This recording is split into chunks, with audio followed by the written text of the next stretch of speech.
Hey, what's going on, guys? It's your host, the most Arnold Toast here, coming live. I am joined by my co-host, Z. Buckner, for episode...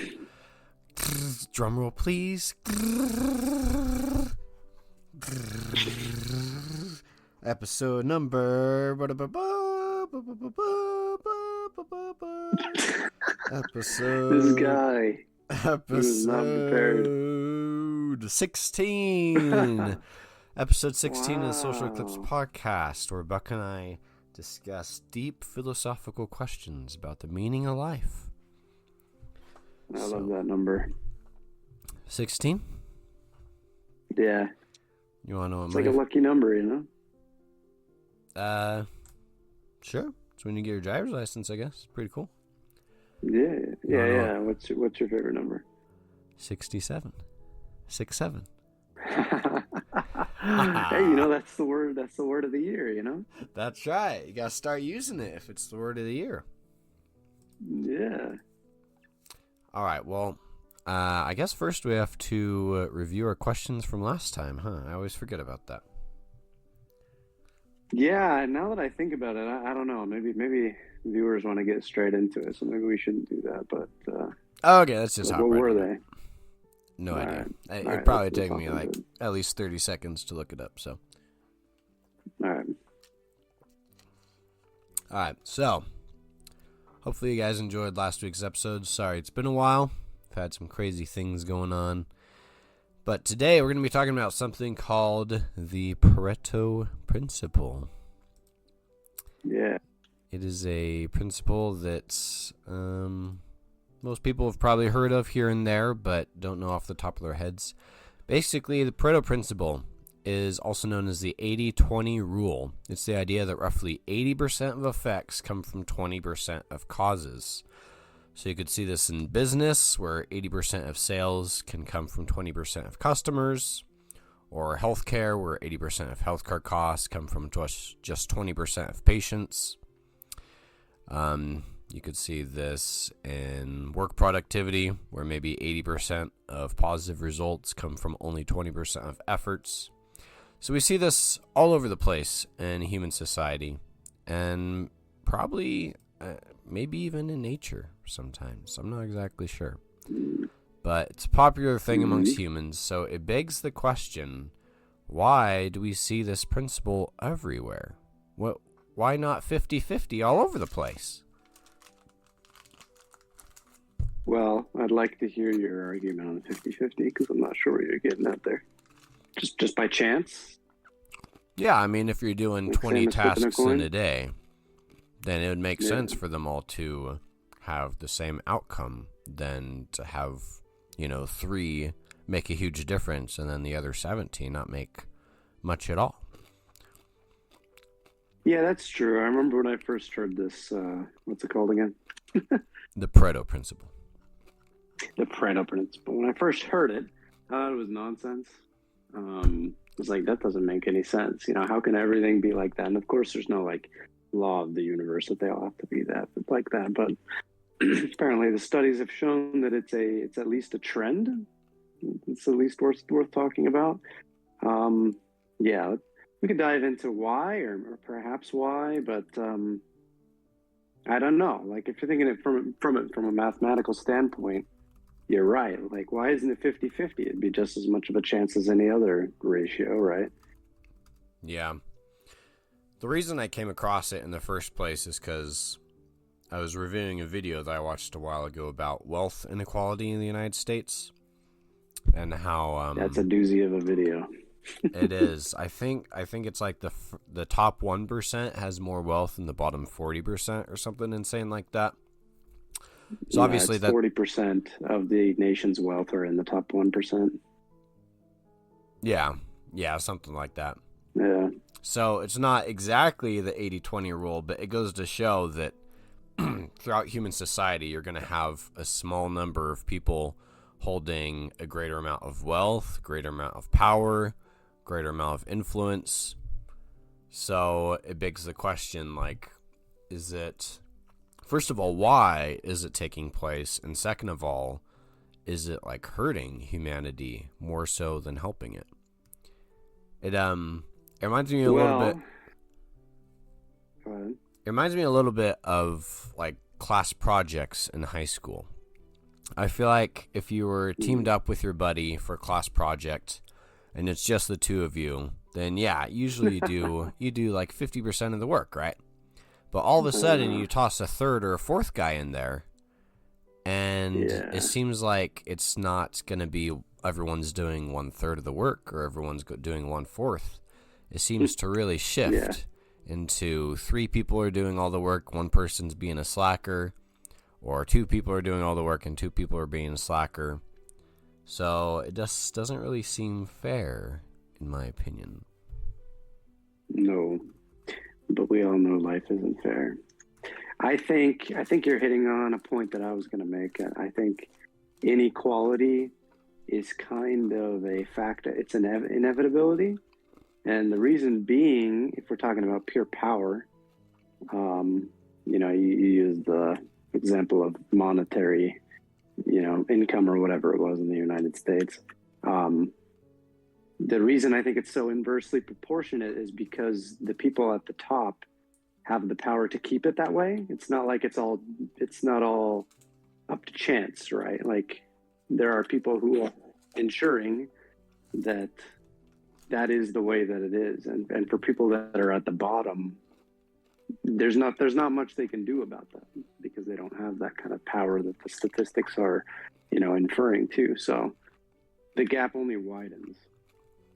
Right. I'm not sure if that applies to everything we could talk about, but like when you talk about money, that's what comes to mind for sure. Yeah, it's interesting looking. I'm not going to get into politics because that's not what the podcast is about. But it is interesting to look at political figures and corporate elites and just see how many of them are like lumped together or know each other really, really well. Or like even look at Jeffrey Epstein, for example. It seems like the guy knew everyone who's a politician or a billionaire. And it's a good example on how interconnected they are and like how you have to be in the group in order to become successful. Even in the United States where, it's supposed to be a free democracy, any of the people are supposed to be able to rise up and take the place of a politician. But we saw Bernie Sanders try to do that, and he got put down. We saw that with, what's the lady that was running against Trump this last election cycle? Nikki Haley? Oh, yeah, that's her. Yeah. Yeah, we saw that with like Nikki Haley. Yeah, right. But the fact is, whether we like it or not, in politics and in the corporate world, everyone is so interconnected that it seems like maybe that's why it sticks to being that 20% of people doing 80% of the power. It's because they understand that, like you said, and they're not going to let anyone else in the group, or they're not going to let anyone else rise to power unless they have the same agenda that they do. Yeah, because when you're in the bottom 80% or whatever it is, it's kind of hard to change that figure because you're the one that doesn't have the cards, metaphorically speaking. So it's tough. It's like, what do you do, right? Like, what do you do when you're in that 80%? How do you crack into the 20%? I think the larger the gap widens, and again, I'm thinking money here, but I mean, we should probably come up with something else. Let's use another example after this, but now I lost my train of thought. It's harder to crack into that 20% if you're already in the 80%, right? Right. Well, we do want to, there are tons of examples. So if we do want to shift away from money and power in particular, and maybe aim more for like psychology, we can look at painters. I'm sure that the top 1% of painters or artists in general probably sell more paintings and portraits than the bottom 99%. You could look at philosophers. Probably the top 1% of philosophers out there are the ones who are well known, and the rest just kind of get brushed aside. Or scientists like Albert Einstein, Nikola Tesla. I mean, throughout human history, there have been thousands, tens of thousands, millions of each of these, and yet when it comes down to the most successful ones, it's the top 1%, and it's by a huge margin from the bottom 99. Yeah. So talking about why that is, I think one reason for it would be not to rip on humanity too much. But obviously we can't multitask, or we can't put our attention towards, thousands of individuals at once, even if they are all great artists, for example. Usually you pick a few that you really like and you stick to it because it's more simple that way. In fact, speaking of which, I just went to In-N-Out for the first time the other day, and I loved how simple their menu was. I was like, man, like if you go to McDonald's or Burgerville or wherever else, there's tons of different choices. It takes you a while, and then, you get your order and it's fine. But at In-N-Out, it was like there were 4 different burger choices, 2 different, or I think either 2 or 3 different shake options. And it just felt really nice, actually, the simplicity of it. Yeah. So maybe that kind of goes back to the Pareto principle, where humans tend to latch on to very specific things and a low number of things because it's easier to keep track of. So maybe that's one reason. Yeah, I think at some point we like simplicity, and if you want to get away from like money and power and everything, I would even say as an artist, when color comes into play, like whenever I'm doing photography or video or whatever, and I'm coloring a video or a photo, a general rule, of course, the rules are meant to be broken, but a general rule they say in good cinematography is 80-20 with color. If you ever look at give me a movie, any movie. The Lighthouse. Well, I see what you did there. I'm just kidding. You little brat. I'm just kidding. You were ready for me. Breaking Bad. You were ready for me. I know that's not a movie, Breaking but Bad. I know that's not a movie, but they have different Breaking tone Bad's in Mexico. That's interesting. It's interesting you picked that because that's what I'm watching right now. I just watched it today, rewatching it. Breaking Bad. I can't really use most of the show because it's a very neutral show or whatever, not stylized, but everyone memes on how yellow the scenes in Mexico are in Breaking Bad, so I can use that. But if you really look at the yellow scenes, just take any of them and pause it. It's not completely yellow. If it was, you wouldn't see anything. It can't all be yellow. Some of the shadows, I haven't gotten to that part of the show yet, but if I remember right, it's kind of like a yellowish, they've got your yellow hue, and then the darker shadows are kind of like a yellowish black. Doesn't really matter what it is, but if you pause any show or any movie that's highly stylized with a color, you'll kind of notice that 80% of the frame is one color and 20% vaguely is another.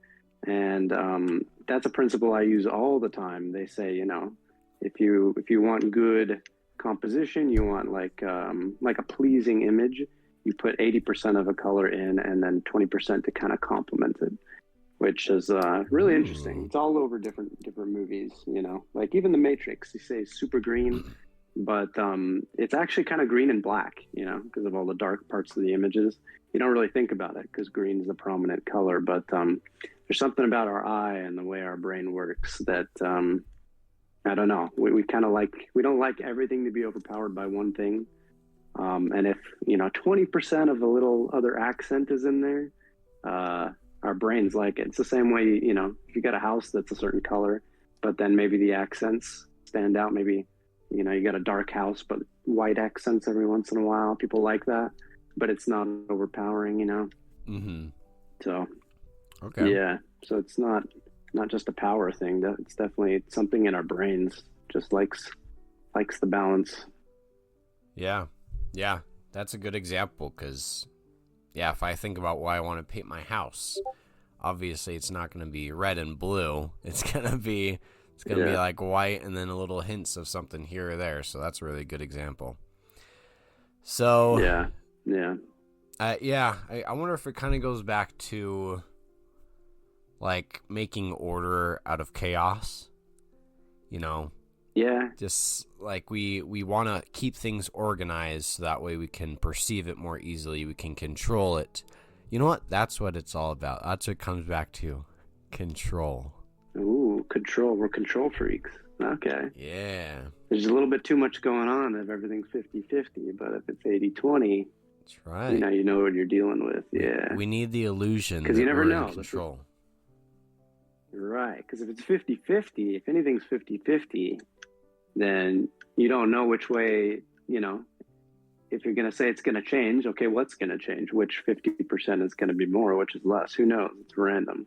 But if there's an 80-20, there's a comfort in like, hey, things could change quite a bit, but I know that 80% is probably going to be the dominant, part of it, unless there's a massive shift. So you're right. Maybe there's something in our brains that likes the stability of it. Yeah.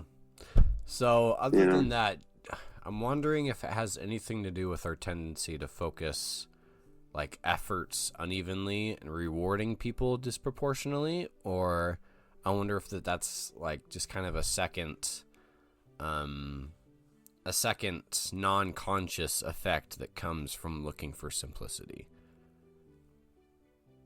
Say that again. Sorry, I'll simplify it a little bit. But like if we look at society and going back to wealth a little bit, it's obviously unfair a lot of the time how some people are gaining a lot more attention or wealth for doing the same amount of work. But I'm wondering if that happens on purpose or if it's just like a natural effect of nature that's secondary to us like wanting to keep things simple. I guess it would depend on what we're talking about. Like in my example of like movies and color balance, that's definitely an intentional thing. It's something that's been proven over the years. Like this is a more pleasing thing to do and we're going to stick to this and it's very controlled. But I would even argue in some ways money is that way too. But I'm trying to think of, let's think of some examples where it just seems to be something that happens. Can we think of anything? Something that like happens without us thinking about it very hard? Without us like, something we have no control of that just happens to be 80-20, you know what I mean? 20% of roads handle 80% of traffic. 20% of words make up 80% of daily speech. Oh, here's a good one. 20% of males in nature reproduce. Are happy. Oh, wow. Reproduce while 80% sit on the sidelines like the little betas that they are. Wait, I didn't know that. Like of all life forms? No, not of all life forms, but of a lot. Like chimps and sea lions, it says. Wow, I would have never guessed that. Oh, yeah, that's interesting. So, you know what? I think I want to stick on that point for a second because maybe it's going to help us go back to why this is part of our psychology. So, as silly as it seems, thinking about why 20% of males are able to reproduce, there's an obvious reason for that. It's because the top 20% are going to be the most healthy, the most fit. All right. They're going to be passing on the best genes, right? So thinking about that and considering it into nature as a whole, maybe the reason we either consciously or unconsciously have the Pareto principle is because we know that not everybody could be at the top and push forward humanity in the right direction. So we have to kind of pick and choose what's going to be best for humanity. That's an interesting point. So you think it's like evolution? It's like a survival instinct. Yeah, I mean, it has to be, right? If we see it this often without thinking about it, it has to be something that's deeply rooted in us. Maybe. It's possible, yeah. It's interesting. It's interesting. I never really think about this too much, but The more I think about it, the more I recognize that it is kind of the way things are with everything that we do. Yeah, I like the one. This is very vague. I can't remember the specificity of this statistic, but it's something like 20% of something makes up 80% of like whatever it is. Is it the economy? Like 20% of, or 80% of the economy is made up of 20% of spenders or something like that. I mean, this sounds like I that'd be remember, about right. yeah, I learned that it had something to do with when I was learning business. Like 20% of your customers will pay 80% of your revenue or something like that. Which I guess is another inequality point. So we're retreading on old talking points here, but I'd be interested. ChatGPT like some more 80-20 facts. See if we can find any interesting outliers. Okay. Yeah, I'll read off a few here.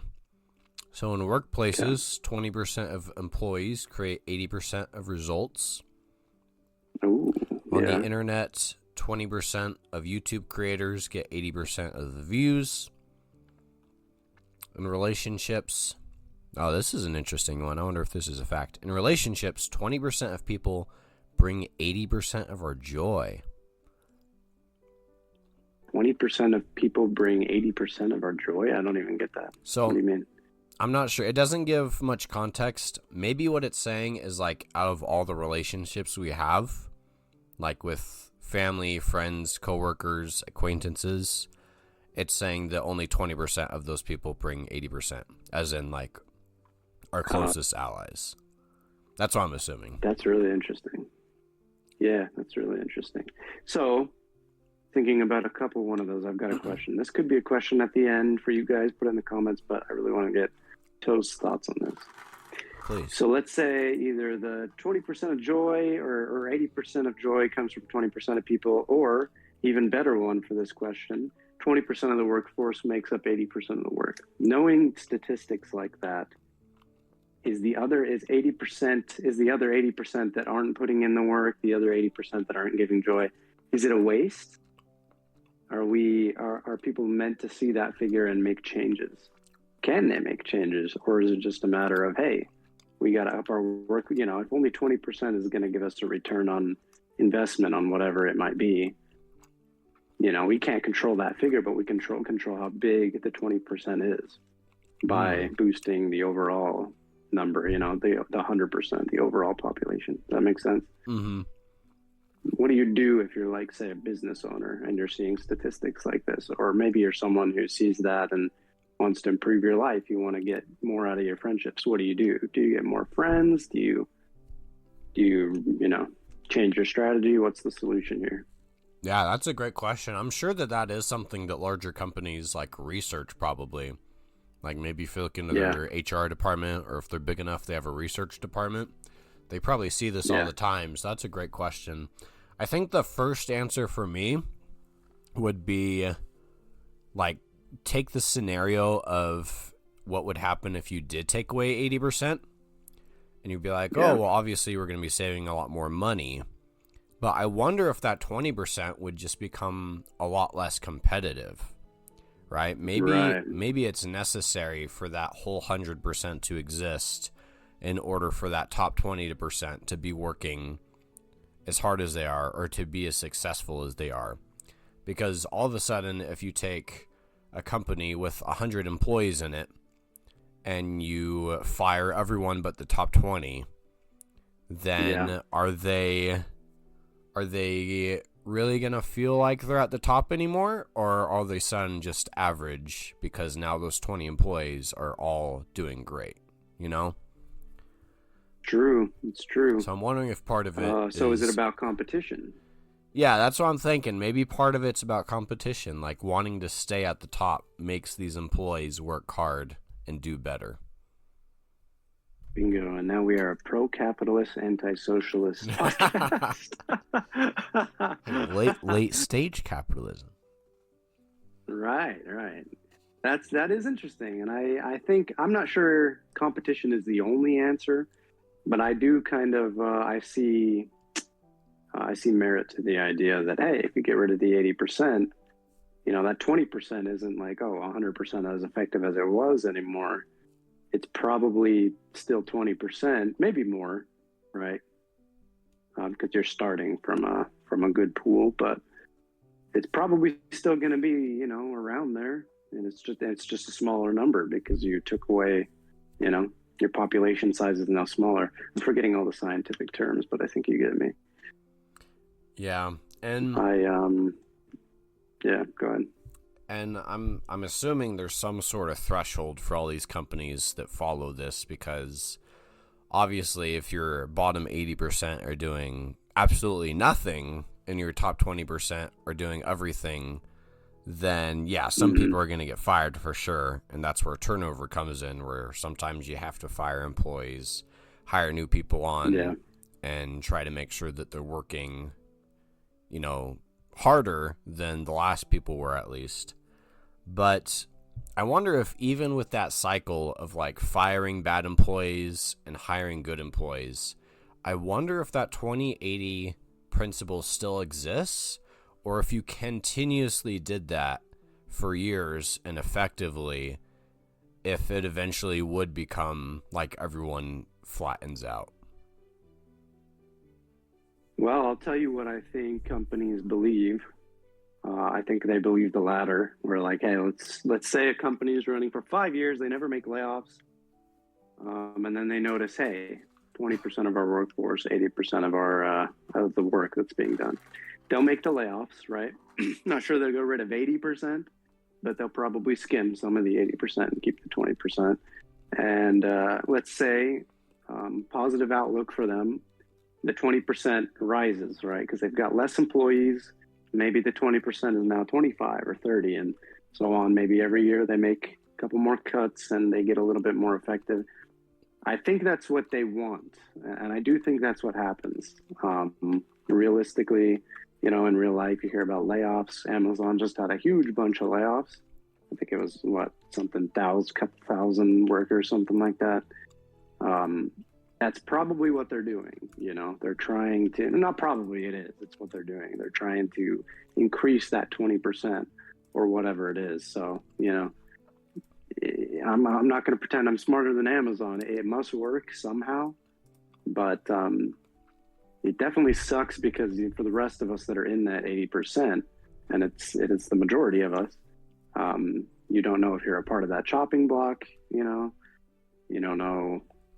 Yeah, I don't know where I was going with that train of thought, but I'm just saying, like, I bet you that's what they do. That's, these big corporations, they've got to be thinking about this, right? I mean, it's the whole purpose of maximizing productivity. Mm-hmm.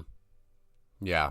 And a lot like we were just talking about in politics a few minutes ago, I wonder if in a business, it's more about ensuring that they're doing enough work, or I wonder if this 80-20 rule kind of goes down to like the bottom 80% are doing like the normal day-to-day work, and then the top 20% are actually more so like managers, executives, CEOs.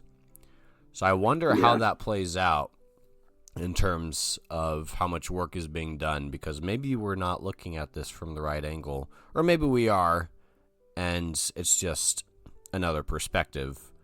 But I'm assuming you could look at any company out there, and yeah, the top 20% are going to be doing most of the work, but that's purely because they're in leadership roles, and they're like handling more money, they're handling bigger decisions, and the bottom 80% are just doing more so the day-to-day tasks.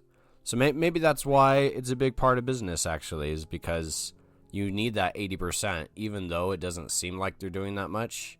Like, they're still such a necessary, vital part of the company that if they were taken away, then everything would collapse below the top 20%. Yeah, I can see that. I think in most situations, though, 80-20 is a skewed number when it comes to equality. And I'd love to be proven wrong. And of course, I don't really have hard facts to back this up, but just my thought process. You mentioned that video we watched. It said something like the average CEO makes 380 times more than the average worker, not even the lowest worker, but the average worker. The CEO will make, this was as of like 11 years ago, the study was done, 380 times more than their average employee. Just, you know, it's hard for me to see any world, at any company, any person who is, any CEO who is doing 380 times more than the average employee. For me to argue that the 20% is doing that much more than the 80%, and another statistic said that like they make, oh man, what was it, like the same amount as the average employee will make just as much money as the CEO. They'll make it in a month what the CEO will in an hour or something like that. Yeah, that's which is, yeah, it said something like that. So yeah, like I'm not arguing that the CEO shouldn't get more money or the 20% isn't doing more work. It just seems like for what it's worth, the 20% is not getting, how do I say it? No, you're saying it right. I understand where you're getting at. Disproportionately, it's a disproportionate value between the 20% and the 80%. There's a big gap in there somewhere. There's not a steady, linear or even close to something that looks linear on equality scale as far as money is concerned. And I would argue with a bunch of other things. Let's say the 20% of people who come into my store buy 80% of the revenue. I bet you if I put every one of my customers, I don't own a store, this is hypothetical, but I put every one of my customers on a graph and saw how much they spent, it wouldn't be linear. The 20% who spend so much more, that 80%, like there's a big gap in between them and the rest, and why that is and what it could be is case to case, you know what I mean? Maybe they feel more valued because they're a certain demographic or whatever. So I think the interesting point here is that there's a big difference between those two statistics, or the people that are in those statistics. And maybe we shouldn't be focusing on why it's 80-20, if that's just the way it naturally is. Maybe the thing we should be focusing on is why is there such a gap between the two of them? Why is there no even, there's no common denominator between the two groups. Yeah, that's a great point. It's like, If it were that simple, obviously the Pareto principle really simplifies it. It's not always going to be perfectly 80, perfectly 20. But you bring up a really good point that a lot of the time it's like exponentially different. Like right. You said, looking at that video, it's not, employee makes $50,000 a year, manager makes $100,000, general manager makes $200,000, and then CEO makes $400,000. It goes like employee makes 50, manager makes 100, general manager makes 500,000, and then CEO makes like 10 million. It's just huge jumps. And I don't think it goes like that for everything in the Pareto principle, but we can certainly see it, I think, a lot more often when it comes to human choices than what's more so subconscious. So like going back to the internet, for example, talking about 20% of creators getting 80% of views. That's probably not even true. It's probably more like 5% of creators get 95. If I had to assume, I think that I'm not sure how many YouTube creators have over 1 million subscribers these days, but I know that there's millions and millions of YouTubers out there. And I'm sure only a few hundred or a few thousand have over 1 million subscribers. And I've been doing research on YouTube because I've teased it on this channel before, but I've been thinking about returning to YouTube. I've been doing some research on that.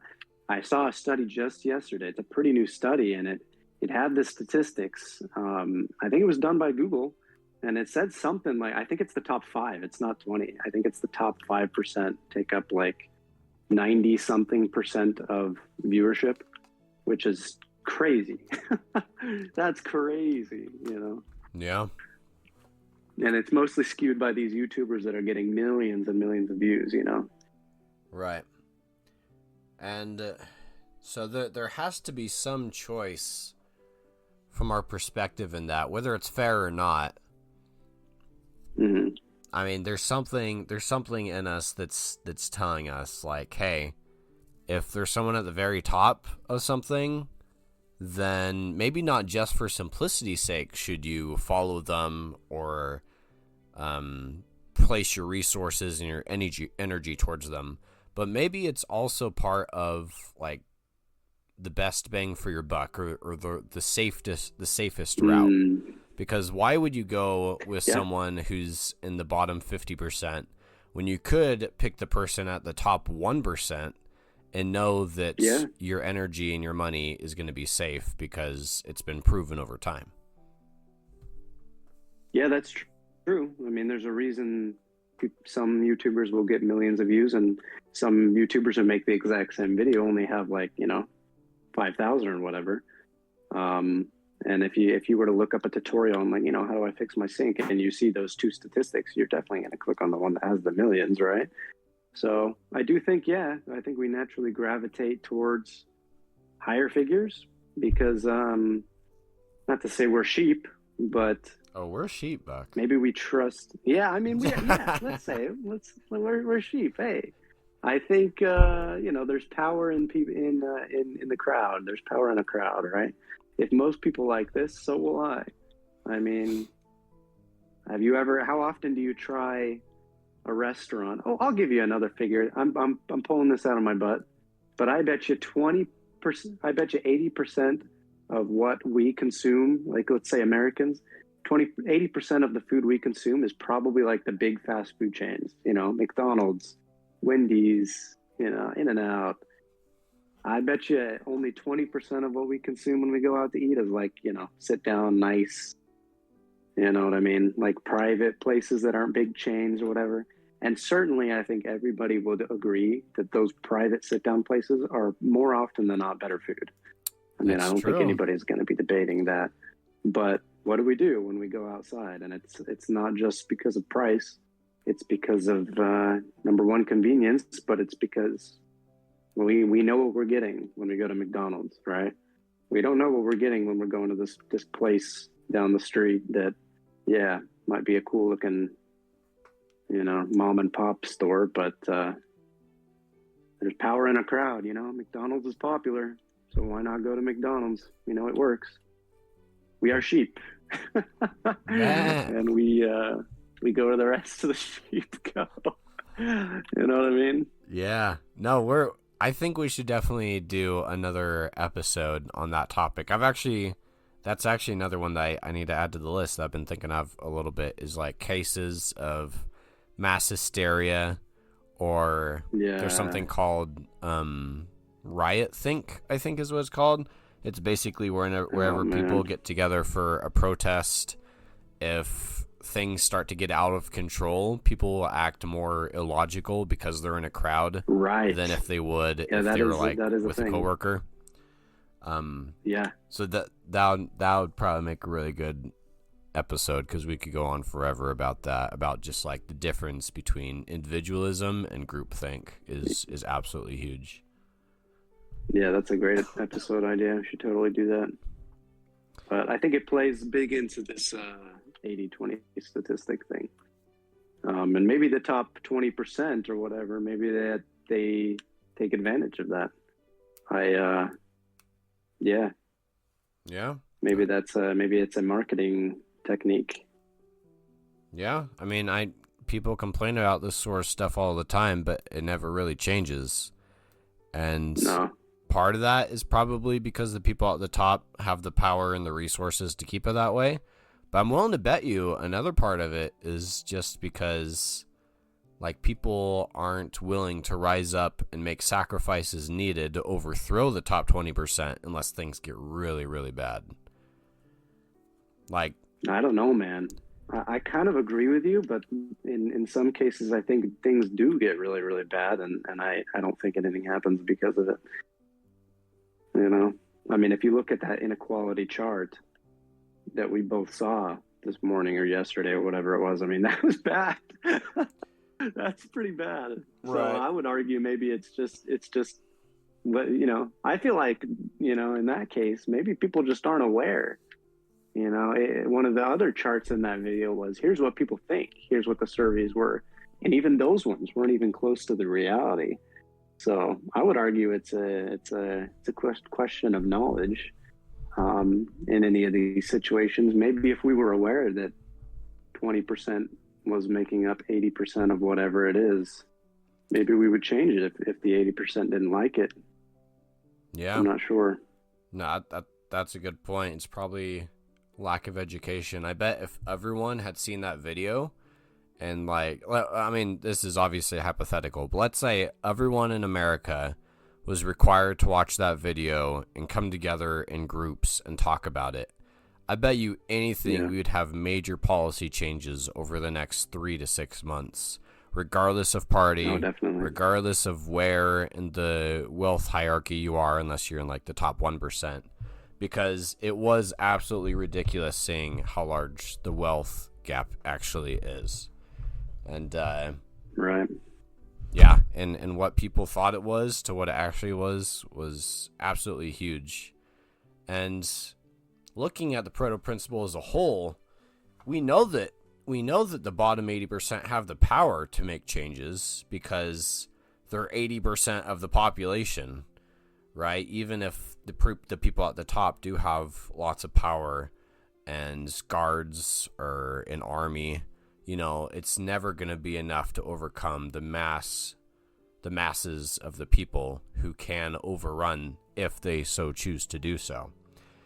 And we've seen that in history plenty of times where, you have slaves, or you have the impoverished, or people at the bottom who decided to rise up against kings or people who were just going crazy with power.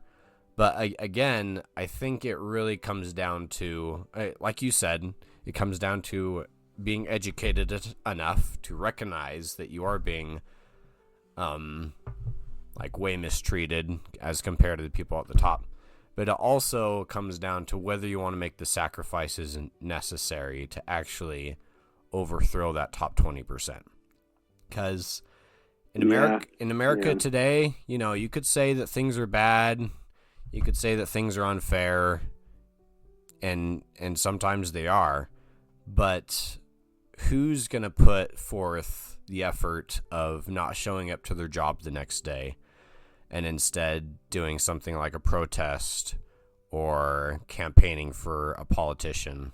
You stop going to your job, there's no more food on the table for your family, you're risking going to jail for some of the things you might be doing. And you really need the masses. If you want something like a revolution to actually happen, then you're going to need at least 50% of the population for something like that. And things just have to get bad enough where that number of people are willing to make sacrifices before any change is going to take place. I like that point. I think that would apply to any of the 80/20s, you could say. Maybe the reason it stays at 80 is because if it would get any higher, something would be done about it. I go back to like the Matrix. Let's pretend the Matrix was like 95% green and 5% black. And I know that's hard for you guys to picture, but as somebody who colors videos, that would look pretty bad. You would barely be able to see anything because everything's covered in green. There's no contrast, there's nothing for your eye to kind of focus on. Let's say wealth inequality. Let's say it was an 80/20 issue right now and it went up to like 95/5. I think there's a point, maybe we're used to 80/20 so that it's just natural to us, but maybe there's a point in which it is too much, even though it seems like it's already too much. Maybe it's not, but maybe it can be if it gets a little bit higher, and I suppose that's what's happened, in the past with things like the Great Depression, and you think about wars. I feel like as a society we tolerate a lot of war, but man, it gets to a certain point when enough people are dying, people start noticing, and it's hard. It's harder to define the line than it is to define like the reasons, I guess, is what I'm trying to say. You know what I mean? Mm-hmm. I mean, we could sit all day like and argue about like how that's unfair, how this is unfair, how it doesn't make sense that the 20% and this. I don't think anybody's going to dispute that. It's like when do we start doing things about it? I think we would. I think we would. It's crazy to me that sometimes it takes that much. I guess 80 is not enough, but yeah, I think everybody hits a point and gets motivated to change something. Who knows where that line is? But yeah, it's got to be pretty high up. Yeah, and for things like YouTube, if it's true that 95% of all the revenue from YouTube creators are from like, you know, the top 5% or whatever it might be, I mean, that's absurd. But it is a pretty general. It's widely known that becoming a YouTuber is really hard. You know what I mean? Right. Just like becoming a professional anything. Very competitive. And that's kind of like that's like the status quo, right? So nobody really complains about it. Anyone who goes into YouTube knows the stats.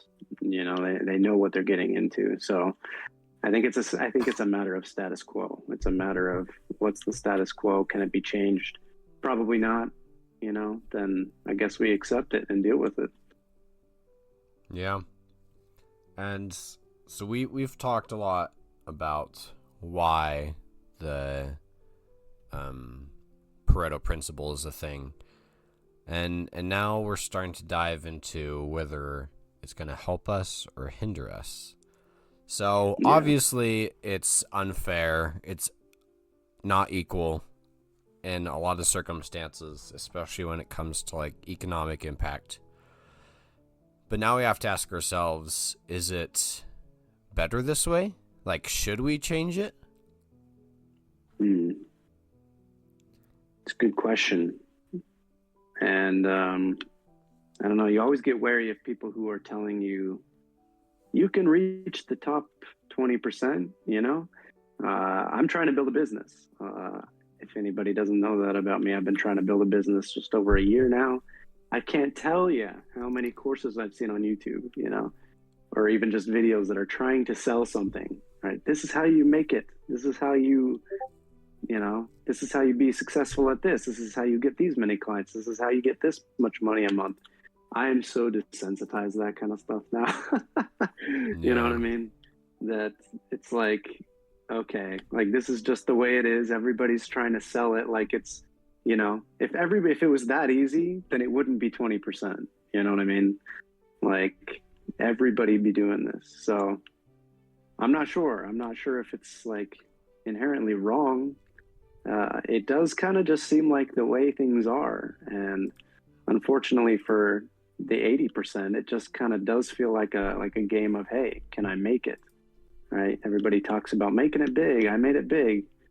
Kind of seems like that's always been the case. You know, there's always been more peasants than kings and nobles, right? And kind of a depressing thought. That's not to say that we can't be happy, but I'm not sure it can be changed if it's something that's natural. Yeah. It reminds me of that popular picture of, I think there's like 2 or 3 people trying to watch a baseball game, and it's saying like equality versus equity. Someone has to stand on the boxes while someone's already tall enough. Do you know what I'm talking about? Yeah. Yeah. I think I've seen that one, yeah.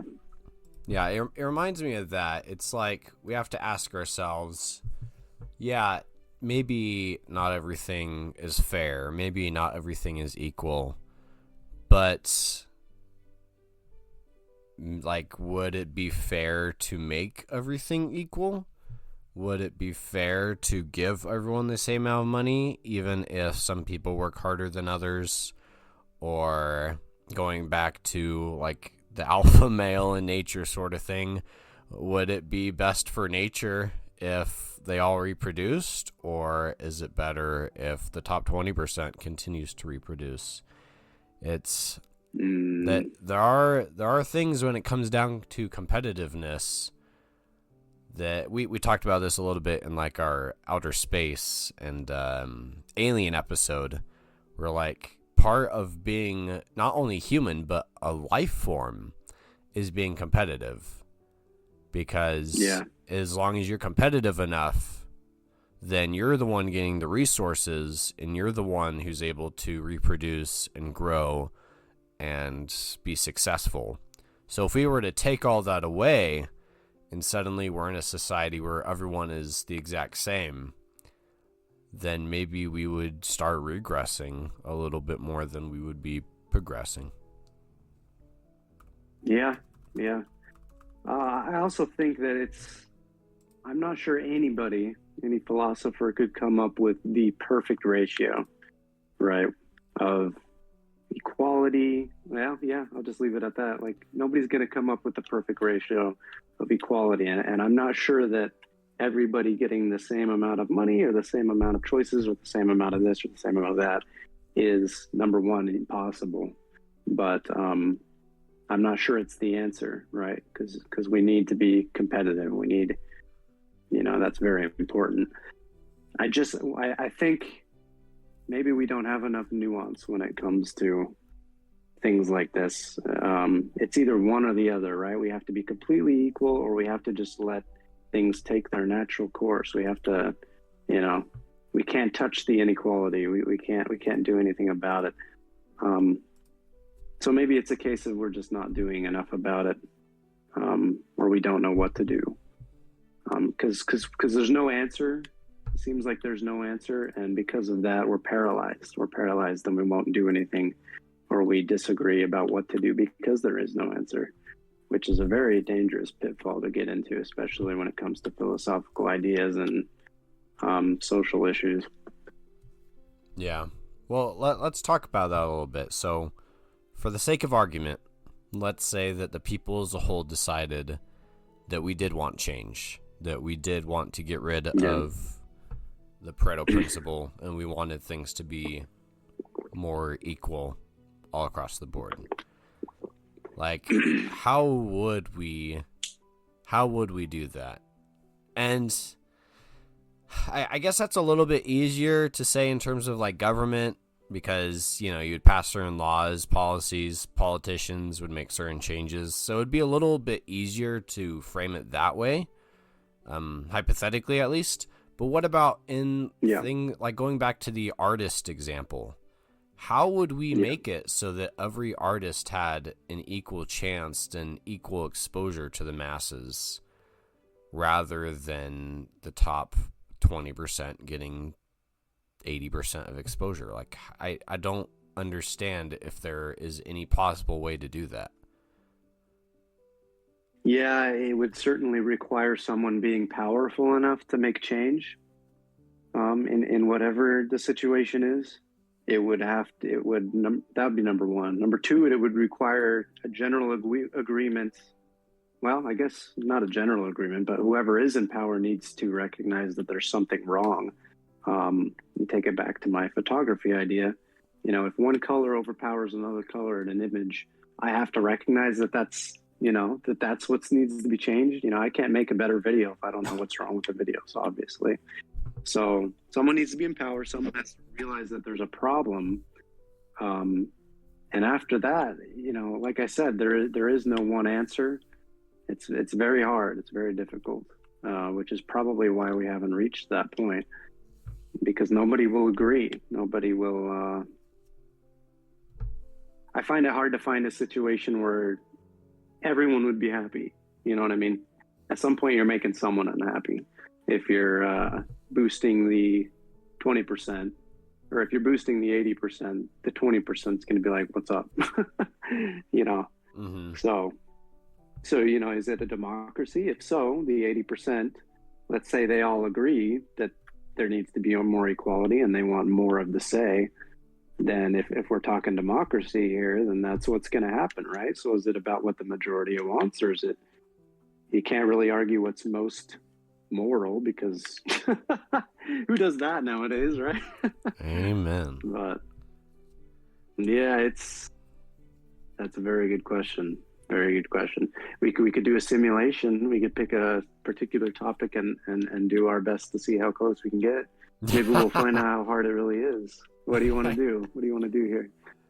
You know, because I would argue a lot of people are okay with it. You know, if Costco's CEO comes around his board and he's like, "All right, guys, tell me something," and everyone's like, "Well, 20% of all of our customers are bringing in 80% of our income," and the CEO's like, "Whoa, so 80% of our customers aren't even like, spending enough money?" And they're like, "Yeah, that's right, sir." I would argue the guy's gonna probably be like, "Okay, he's either gonna be fine with that or he's gonna make cuts," but like, as long as he's making the money he wants to make, the ratio doesn't matter, right? So you're not even getting past phase one where there's a problem. Yeah. Nobody cares about the numbers as long as the money's flowing. So it's going to be hard to make change. I just don't think you could convince change, despite that, 80% is a big number. That's a huge majority of people who should be outraged by something. I just don't know if they are, So yeah, maybe it truly is an ignorance problem. Yeah, I feel like if you were truly trying to distribute everything completely equally, then you wouldn't be giving people more freedom. You would actually have to actively restrict people. Because... Ooh, that's a good point. Going back to the artist example for a moment, if everyone had access to all the art in the world, then it's not going to be an equal distribution. I bet you anything it's still going to turn out to be about 80-20, where the masses go towards a very specific art form or artist, and they're going to like that one more than others and give it more attention. But if you truly wanted everything to be equal, then you would have to limit the number or the types of art that people are seeing. I agree with you, actually. It's a very good point. That's a very good point. I think about YouTube. We mentioned that example. I don't really know what YouTube does behind the scenes. Who knows? They could be bolstering, certain channels, whatever. The algorithm could be doing certain stuff. But let's just say, for the sake of an argument, when I start a YouTube channel, I'd like to think I've got, a similar chance to everyone else, right? I got to learn the skills. I got to make interesting content. And if I do something, the algorithm will pick up on me just like it picked up on someone else. In order to change that, someone would have to make some restrictions, right? If 80-20 is truly a natural rule, and that's how the way things work just naturally, then yeah, I guess the answer is restrictions. I guess the answer is somebody has to step in and do something about it. And yeah, it's a very good point. Yeah, I suppose in this scenario, it'd be like opening YouTube, and instead of recommendations that are all videos that already have millions of views, it'd be like all videos that have 12 views or 50 views or 100 views. And I mean, you have to admit that those videos are probably going to be much lower quality and have much less click rates than the ones that are already in the millions. So I'm really glad that you bring up the point of algorithms, because I'm surprised we haven't even gotten to that until this point in the episode. But thinking about YouTube, thinking about all social media platforms that purposefully pull on human psychology and bring you back again and again because they're addicting people. It's well known that they're addicting people to social media. They do that through very specific algorithms, and those algorithms are doing exactly what we're talking about. It's bringing 80% of the masses to just 20% of the content. Probably even less. Yeah, it's a great point. We could go on and on about algorithms. I think it's worth talking about at least a little. But it's exactly what they do. They know what you want to see, and they're going to point you to that 5%. And I also think you make a good point if tomorrow I opened up YouTube and the YouTube CEO really wanted to do a small creator day, right? And everything that was recommended to you was like less than 1,000 views. I'm not saying there's not going to be quality in there. And I'd even make the argument that a lot of YouTubers that get millions of views are like legit slop. Sorry. But I think people would probably pull up the search bar and be like, I don't want to see this. I want to see someone who's got, that people have seen, and people, obviously there's a popularity to it. I want to follow the sheep because, if people didn't like it, they didn't stay, they didn't share it. So yeah, is it really true that, if that's the case, if that's perfectly the case, that would mean that 95% of the quality is also in 5% of content creators. Yeah, that's true. That's and the other, is it really true that like all the other 95% of the creators like have 5% of the quality that YouTube is presenting? It's hard to believe, but according to these algorithms that are trained to keep you hooked, they want you to be seeing things you like, so you'll keep watching, and that's what it's telling us. That's what the math is telling us. So I'm not sure YouTube would want to do anything about that. I think it's exactly the way they like it. Yeah, and going back to the fast food that you were talking about earlier, I mean, we've seen all the menus for McDonald's, for example. I bet it's the same thing, even just looking at the menus, where people will choose the top, just like 20% will get 80% of the purchases as compared to like all the other stuff on the menu that you never really pay attention to.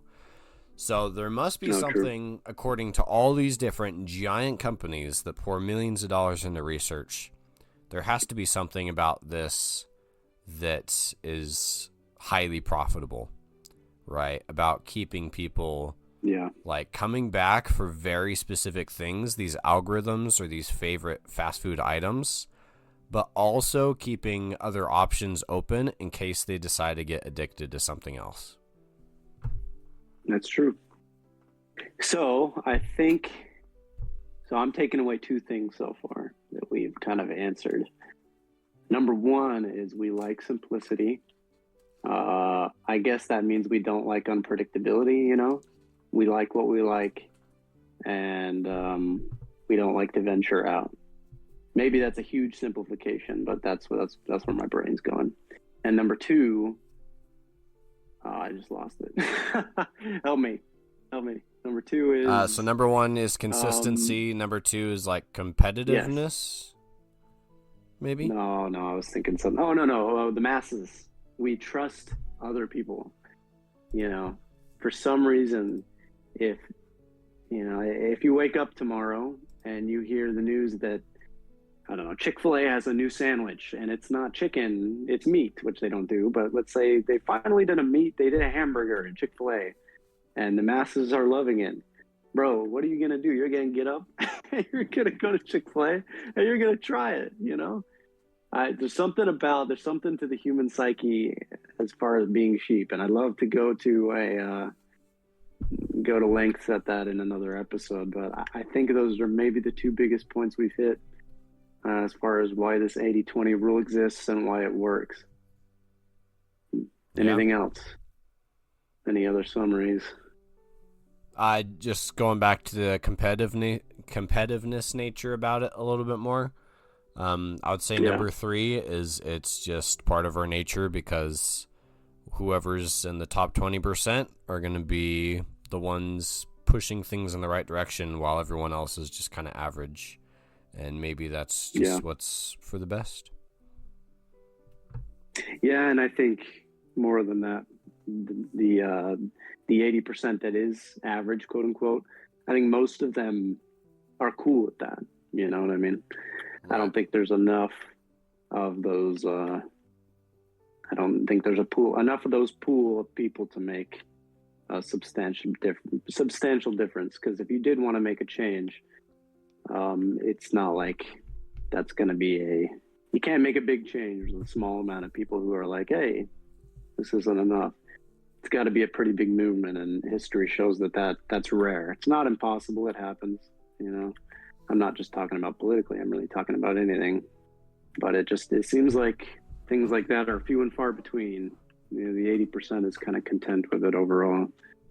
But yeah. Well, we are a little over an hour, so we'll probably start to wrap it up. There was one more thing I wanted to mention really quick, just because it came to mind. Okay. So recently I went to movie theaters, saw a movie called Shelby Oaks by Chris Stuckman. Nice. He's a popular YouTuber. And it got me thinking, like, when it comes to movies and movie theaters, I bet it's the same thing where 20% of all movies out there get 80% of the revenue. But what do you want to bet that after this big movie that has been, it seems like fairly successful, Chris Stuckman moves from the bottom 80% to the top 20%. It kind of puts into perspective for me, like, how cut and dry or how differently separated the 80% and 20% are. Because before the movie, Chris Stuckman was a small film guy. He only knew people in small film. He would converse with people in small film, indie makers. And then once you reach that, like, 20% threshold, then all of a sudden you're in, like, a totally different world. Now he's going to be talking to big directors, big producers, talking about much larger budget for his next movie. So maybe that's not the best example, but my point is there is a very distinct line between that bottom 80% and the top 20. It's like, it's not muddied. It's not gray area. Yeah. Like, you're either in the bottom 80 or you're in the top 20. Like, there is not really an in-between. No, that's a good point. And we talked about it earlier in this podcast. It brings to mind, like, when you think of as you're a kid, like, hey, Mom, I made it. I did this. Like, kids have dreams. You know what I mean? I want to become a big football player. Well, that's the top 20%. In that case, it's probably even smaller than that. But you're right. There's not much in between. You're really in one or the other. And once you get to that next camp, it's like big time, You're a big star. Yeah, you're set. I feel like as someone who's running a business, or starting a business, I would rather say, that's how I feel. I feel like I'm in that bottom 80%, not doing too good, not doing great. But I feel like, when people ask me, okay, I think you've asked me before, like, at what point are you successful? What do you need? Like, what's the measuring stick? And I'm like, oh, this many clients. The more I think about the answer to that question, the more I realize that, dude, like, once you hit that point, where you've made it as a successful business, the difference is huge in the possibilities, right? Things you have access to, how much money you're making, how you go from there. There's always the principle that to be rich, to get rich, you got to be rich, There was another statistic that, like, 99 point something percent of the stock market is being invested by the bottom 1%, Right. And I really do agree with you. Once you make it, the world really opens up for you.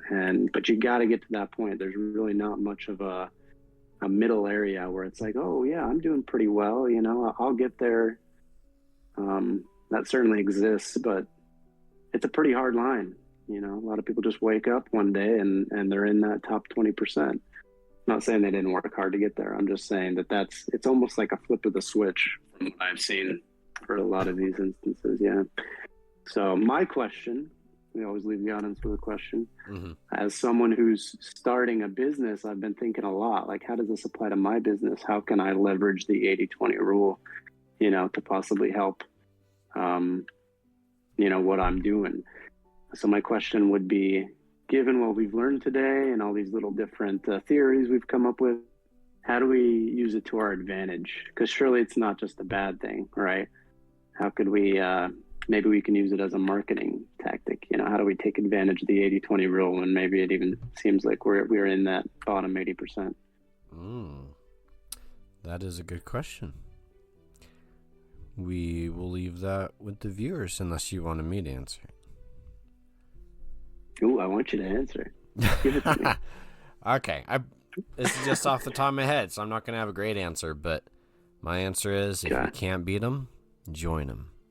Join them. So what I mean is if you're in the Let's bottom go. 80% and you're not getting to the top 20 anytime soon, then maybe you got to pay someone off. Maybe you got to do some special advertising. Maybe you got to get some bigwig to be part of your commercial. But either way, if you're not making it to the 20% anytime soon, then you might need a little help from the tippity top. That's true. Nepotism is a thing.